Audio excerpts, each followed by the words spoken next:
ইটাগড়িয়া লিপ্ত বুনিয়াদী বিদ্যালয়ের ফুটবলের এই নন্দন কারণে এসে উপস্থিত হয়েছে, তাদেরকে আমরা শুভেচ্ছা এবং অভিনন্দন জ্ঞাপন করছি। সেই সঙ্গে সম্মানীয় ফুটবল প্রেমী মানুষ যারা আজকে এই চূড়ান্ত পর্যায়ের ম্যাচ দেখার জন্য আজকে মাঠে এসে উপস্থিত হয়েছে।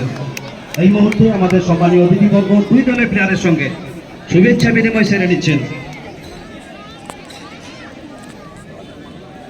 আমরা অনুরোধ করবো আমাদের সম্মানীয় অতিথিবর্গদের দুই দলের প্লেয়ারের সঙ্গে করবর্ধনের মধ্য দিয়ে শুভেচ্ছা বিনিময় এবং পরিচিতি পর্বটা সেরে নেওয়ার জন্য আমরা অনুরোধ জানাচ্ছি। আমাদের সম্মানীয় অতিথিবর্গ দুই দলের প্লেয়ারের সঙ্গে করবর্ধনের মধ্য দিয়ে শুভেচ্ছা বিনিময়টা অন্তত সেরে নিচ্ছেন। সৌহার্দ্যবোধ এবং সম্প্রীতির অন্যান্য মিলন ক্ষেত্র হলো ক্রাঙ্গন। সেই ক্রাঙ্গনে আমাদের সম্মানীয় অতিথিবর্গ দুই দলের প্লেয়ারের সঙ্গে শুভেচ্ছা বিনিময় সেরে নিচ্ছেন, পরিচিতি পর্বটা অন্তত সেরে নিচ্ছেন।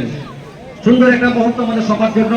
ইটাগড়িয়া ফ্রেন্ডস ক্লাব বীরভূমের একটা আদর্শ গ্রাম এবং সেই গ্রামে ফ্রেন্ডস ক্লাবের আয়োজনে 2 দিবসীয় নান্দনিক ফুটবল টুর্নামেন্ট 2K25 সিজন 40 ঐতিহ্য আর গৌরবের সমন্বয়ে বাবু ওখানে লাইন আপ করে দাও, ওখানে জাতীয় সঙ্গীত করবো, ওখানে লাইন আপ করে দাও বাবু।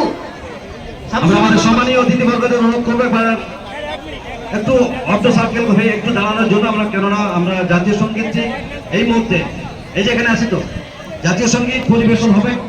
আমরা সকলকে অনুরোধ করছি একটু সারিবদ্ধভাবে দাঁড়িয়ে যাওয়ার জন্য। আমরা শুরু করবো জাতীয় সঙ্গীত, তবে তার আগে আবারও একবার সকলের উদ্দেশ্যে আমাদের বিনীত অনুরোধ। আপনারা জানেন জাতীয় সঙ্গীত একটা স্বাধীন দেশের মহামূল্যবান সম্পদ।